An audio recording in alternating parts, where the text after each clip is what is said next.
What's happening, MacLeod? Hawker here, and I am bringing you another Minecraft showcase.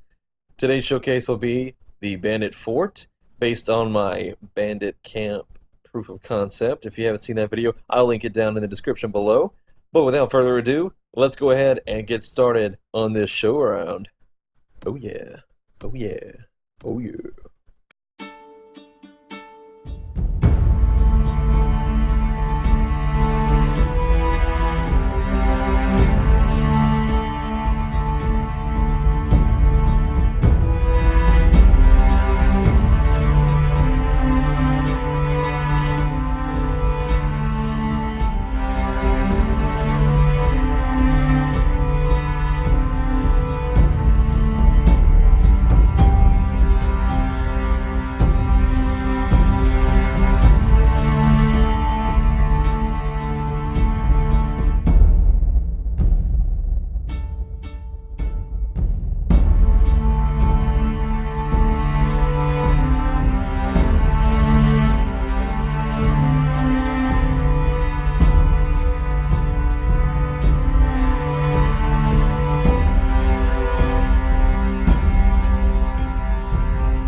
I hope you enjoyed that cinematic, guys.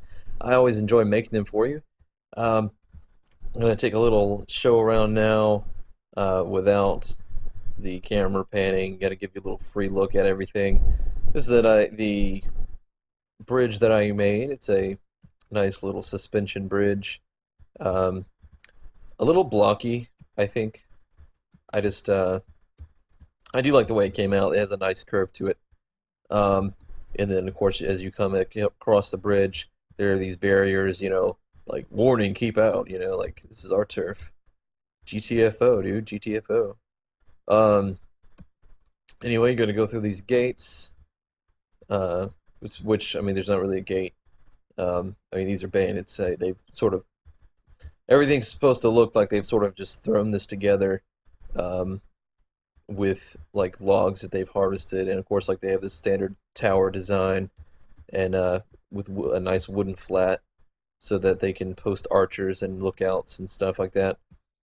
And like this is definitely a step up from the camp that we had before, where it was just a simple little wall surrounding a building and basically some tents. This is the forge area. I rather like it. It's definitely Skyrim inspired with a big open forge and everything. Um, I mean, a lot of this stuff is honestly because I love to play Skyrim, but there's just crates, little details everywhere, campfire. These are actually barrows, like burial tombs, which we'll go in there in just a second. Um, but then this over here, this overhang, as you can see, I use pistons. I use the piston going up and piston going down to create this block um, to on these supports there. And it was just something that I had never tried before, and I was like, you know what, this might actually work. And I think it did. I think it worked out pretty well. And plus, like the piston had like the wooden top, so it definitely looked really good with the fences. So that ended up being pretty nice. Of course, the bandits are self-sustaining, so they have a nice little farm. Got a wall that stretches all the way around here, and a keep. This was built so it looks like there were ruins here. Like maybe at one point in time, this was some sort of, tower or lookout post, but now it's just this crumbled ruin. And on top of that, the bandits have come in and built their wooden structures on top of it. And so that's what that's really supposed to be. Over here is going to be basically our south entrance. And it's same sort of concept as before. You got all your warning signs telling you to keep out. Then you come in, and it's not as well. Like there's not so many fortifications because it's more of a side area. But it's they've expanded it because they gives them more room. I guess there's a big bandit clan. With the tents, I use string on the side of these little posts. That way, it looked like they were actually staked down to something. I thought that was something that I had never done with a tent before. I was like, you know what? I'll try it on this build, and it worked. I think it looks pretty good. Um, I think it's a nice little concept if you're ever looking for an idea to like, if you're making like a campground or something. Try using some string attached to like some posts like this, and it might end up making your tents look really nice. There's nothing really special in here, just some coarse dirt and some beds. Like I said, not all of these bandits are super wealthy. They're also protecting this fresh source of water here, a nice little mountain spring, and then another tower. I think there's seven in total. There's like seven towers.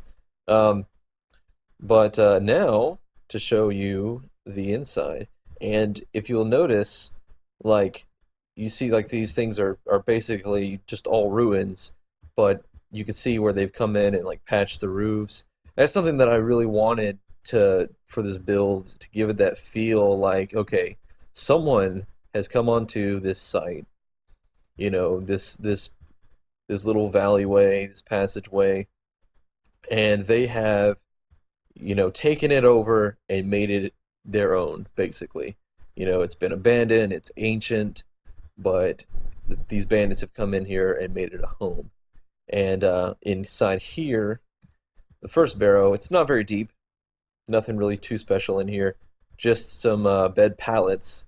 I actually raised this up to a half block, and so that the beds would look like they were just like blankets and pillows and stuff like placed on the ground, and like a burnt out fireplace, or campfire rather, not fireplace. Just a little fire they had going to keep themselves warm at night. And inside here, inside the second barrow, you go in, and you can see there's a whole lot more going on. And it's a nice little long hallway here, leading all the way to the back. Little recesses for torches every so often. And you get back here, and there's a door. And you take this left, and there's this corridor here. And if you look right here, there's a switch. And what happens when we throw the switch is this passageway opens up, leading out to this side. So both sides are actually connected. That's just a neat little feature I threw in. I was like, I didn't want to make everything so open. I kind of wanted to make it, whoops, I hate these doors. But I wanted to make it iron door so it was more secure. And then you just throw that switch, and it's shut. You can't see it from the outside. So yeah, so I wanted to make a little secret passageway. I thought it would be pretty cool, like a back exit from the barrow. And then there's this nice little water feature. But off to the left, you go in here, and there's sleeping quarters for the bandits. There's some nice bunk beds. And basically, what I wanted to get from the feel for this is like, I don't know if you guys have ever played Skyrim, or if you guys are a fan of it or not, but if you go into like barrows on Skyrim, there are like these little recesses where they keep their dead. And basically, what the bandits have done here is they've cleared out this room where it used to be a burial chamber, and they've placed beds. And so yeah, they've done some desecration, they've done some damage, but maybe they'll get haunted or something. Back here is another sort of chamber, and you can see like there's a single bed.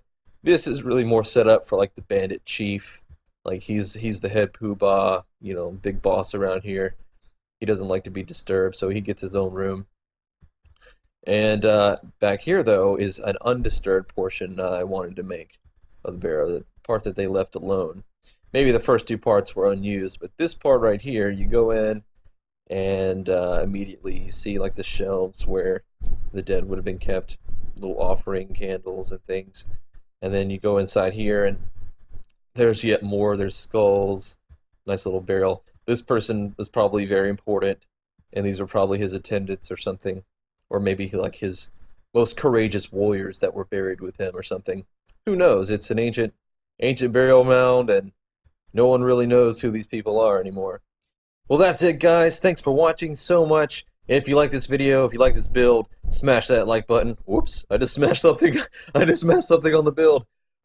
If you like this video, smash the like button, and definitely, if you're new to the channel, subscribe. There will be more builds where this came from, and hopefully I'll be able to stick to this new upload schedule, and everything will be good. But until next time, guys, I'm Hawk Hammer, signing out.